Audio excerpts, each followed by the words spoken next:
Hi అండి అందరికీ. మనందరికీ తెలుసు కదా, రీసెంట్గానే డిప్యూటీ సీఎం పవన్ కళ్యాణ్ గారు కాకినాడ పోర్ట్ని సందర్శించారు. కాకినాడ పోర్ట్ని సందర్శించడానికి ప్రధాన కారణం ఏంటి అంటే, కాకినాడ పోర్టులో అక్రమంగా రేషన్ బియ్యాన్ని తరలిస్తున్నారు అని చెప్పేసి ఆయన దగ్గర సమాచారం ఉంది. అందుకోసం అని చెప్పేసి కాకినాడ పోర్టుకి వెళ్ళి అక్కడ అధికారులని ఎలక్ట్ చేయడంతో పాటు రేషన్ బియ్యం తరలిస్తున్న షిప్ని సీజ్ చేయాలి అని చెప్పేసి ఆయన నిన్న అధికారులు అయితే ఆదేశించడం అయితే జరిగింది. అయితే ఇక్కడ ఒక క్వశ్చన్ అయితే రైజ్ అవుతుంది అనమాట. అదేంటి అంటే, పోర్ట్లు అనేవి మన దేశంలో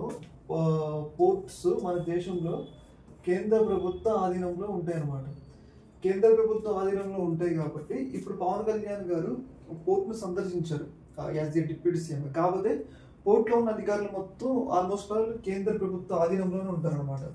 అలాంటప్పుడు వాళ్ళు పవన్ కళ్యాణ్ గారు చెప్పిన మాటని వాళ్ళు వినరు. వాళ్ళ ఆర్డర్స్ ఎలా ఉంటాయంటే, పైన ఎవరైతే షిప్పింగ్ శాఖ మంత్రికి సంబంధించిన సెక్రటరీ కానీ అధికారులు ఉంటారు కదా, వాళ్ళు ఆర్డర్స్ ఇస్తేనే మాత్రమే అధికారులు అనేటోళ్ళు పనులు చేస్తారు అనమాట. మరి పవన్ కళ్యాణ్ గారు ఏ అధికారంతో షిప్ని సీజ్ చేయమన్నారు అనేది ఇక్కడ ప్రధాన సమస్యగా మారింది. అసలు పవన్ కళ్యాణ్ గారికి షిప్ పోర్ట్లో అంటే కాకినాడ పోర్టులోకే ఆయనకి అనుమతి ఉండదు అనమాట. ఎందుకంటే ఆయన ఒక రాష్ట్రానికి డిప్యూటీ సీఎం అనమాట. అలాంటిది ఈయనకి షిప్ సీజ్ చేయమనే అధికారం లేదు. మరి ఈ అధికారంతో పవన్ కళ్యాణ్ మరి తెలుసన్నారా తెలియకన్నారా అనేది ఇక్కడ ఒక కీలకమైన ప్రశ్నగా మారుతుంది. అంటే ఆయన ఎన్డీఏలో భాగస్వామ్యం ఉన్నారు కాబట్టి ఎన్డీఏ ప్రభుత్వం తరఫున ప్రతినిధిగా వచ్చారా, లేకపోతే రాష్ట్ర ప్రభుత్వం తరఫున ప్రతినిధిగా వచ్చారా అనేది తెలియదు.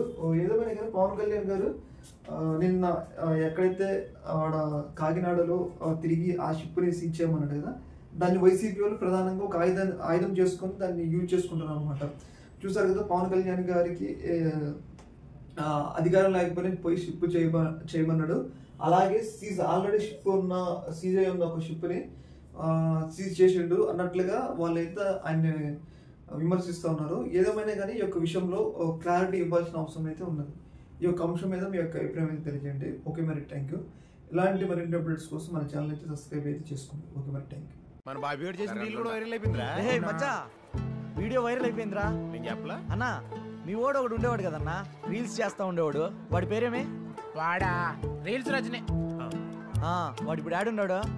అవును మచ్చా, పుష్ప వన్ పాటలకి రీల్స్ చేసి భలే ట్రెండ్ అయిందో వాడా. పుష్ప 2 ఒక్క రీల్ కూడా పెట్టలేదు వాడా. రీల్ చేసే టైం ఆడు ఉంది, వాడికి రోల్స్ చుట్టడానికే టైం సరిపోవట్లేదు. రోల్సా అంటే డ్రగ్స్ కొడుతున్నాడు వాడు. మొదట్లో ఫ్రెండ్స్తో సరదాగా మొదలు పెట్టాడు. తర్వాత దానికి అడిక్ట్ అయ్యి అప్పులు పాలైపోయి ఇంటి కూడా పోకుండా వీడు ఆడబడితే ఆడు పడుంటున్నాడు. పాపం అలా అమ్మని చూస్తే జాలేస్తుందిరా.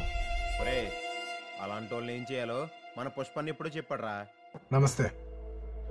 మీకు తెలిసిన వాళ్ళు ఎవరైనా డ్రగ్స్ తీసుకుంటూ ఉంటే Telangana anti narcotics bureau toll free number 1908 phone చేయండి. వాళ్ళు వెంటనే డ్రగ్ అడిక్ట్స్ ని రీహాబ్ సెంటర్కి తీసుకెళ్లి వాళ్ళ మామూలు మంచిదయ్యేంత దాకా జాగ్రత్తగా చూసుకుంటారు. ఇక్కడ గవర్నమెంట్ ఉద్దేశం వాళ్ళని పనిష్ చేయడం కాదు, వాళ్ళకి హెల్ప్ చేయడం. నెంబర్ గుర్తుంది కదా, 1908. Let's help the victims for better society.